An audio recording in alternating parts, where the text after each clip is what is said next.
What if I told you that one of the most powerful superfoods on the planet has been hiding in plain sight for centuries? It's not a rare berry from the Amazon or a new algae from the deep sea. It's something our ancestors prized, but most of us now throw away or feed to our pets. We're talking about animal brains. Today, we're diving into a practice that might seem bizarre, even gross, to the modern eater. But by the end of this video, you might just see it as one of the most fascinating and nutrient-dense foods in human history. Let's start with the why. Why would early humans even think to eat the brain? The answer is simple: nose-to-tail survival. For our hunter-gatherer ancestors, an animal was a complete package. Every single part was valuable.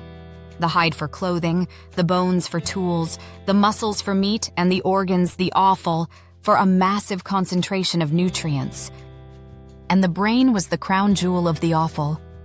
Here's what made brains so special.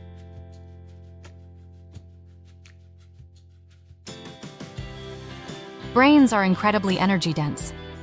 In a world where calorie scarcity was a constant threat, the rich fat content of a brain was a precious source of fuel.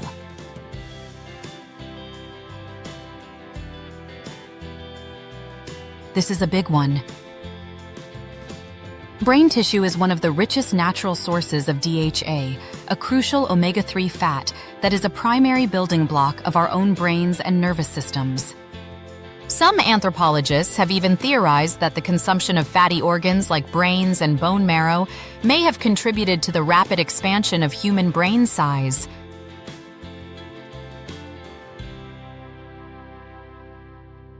Brains are loaded with vitamins and minerals.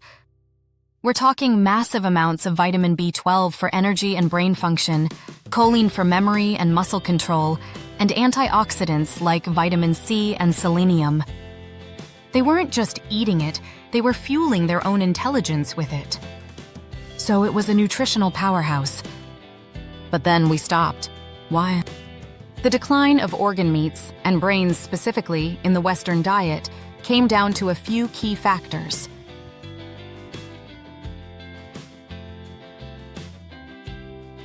We started farming animals at scale.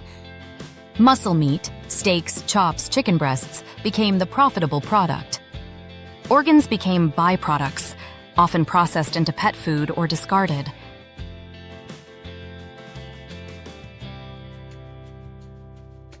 As we moved away from farms and into cities, we became disconnected from the source of our food. Eating organs started to be seen as peasant food, or worse, gross. We developed a cultural squeamishness.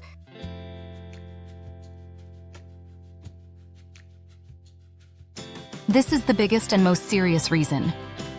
In the 1990s, the outbreak of bovine spongiform encephalopathy, BSE, or mad cow disease in the UK, was directly linked to humans developing a fatal brain disorder called variant Creutzfeldt-Jakob disease, vCJD.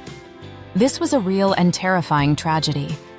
It was caused by feeding cattle the rendered remains of other cattle, including brain tissue, a practice now banned in most countries. Because of this, the sale of bovine brains is banned in many places, including the UK and much of Europe. This risk, while now extremely low due to massive regulatory overhaul, is the primary reason you need to be extremely cautious. So, this brings us to the million-dollar question: should you eat animal brains? The answer isn't a simple yes or no. It's a maybe, but only if. First, the potential benefits. If you can source them safely, brains remain one of the most concentrated sources of brain-supporting nutrients on Earth. The nutrient profile is still incredible.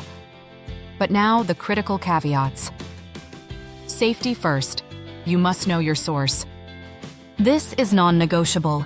You need a trusted local farmer or butcher who can guarantee the health of the animal and their practices. The risk of prion disease, while minuscule in a healthy, grass-fed, properly raised animal, is not zero. I would never recommend buying brains from a conventional supermarket. Cholesterol content. Brains are extremely high in dietary cholesterol. While the science on dietary cholesterol's direct impact on blood cholesterol is evolving, if you have existing cholesterol issues, this is something to be very aware of and discuss with your doctor. The ick factor. Let's be honest, the texture can be challenging. It's often described as soft, creamy, and rich. It's not for everyone. If you do decide to try them, they are considered a delicacy in many cuisines around the world.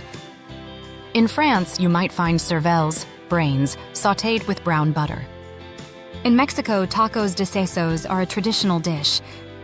They are often soaked in acidulated water to firm them up, then breaded and fried to create a crisp exterior, contrasting with the creamy interior.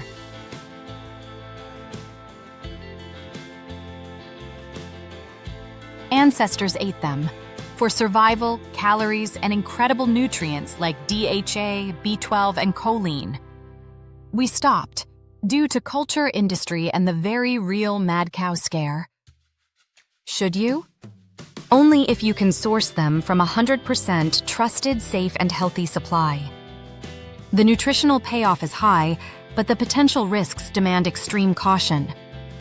So what do you think? Would you ever try animal brains? Is the nutritional benefit worth the potential risk and the ick factor? Let me know your thoughts in the comments below. Thanks for watching. If you learned something new about the weird history of food, hit that like button and subscribe for more. See you in the next video.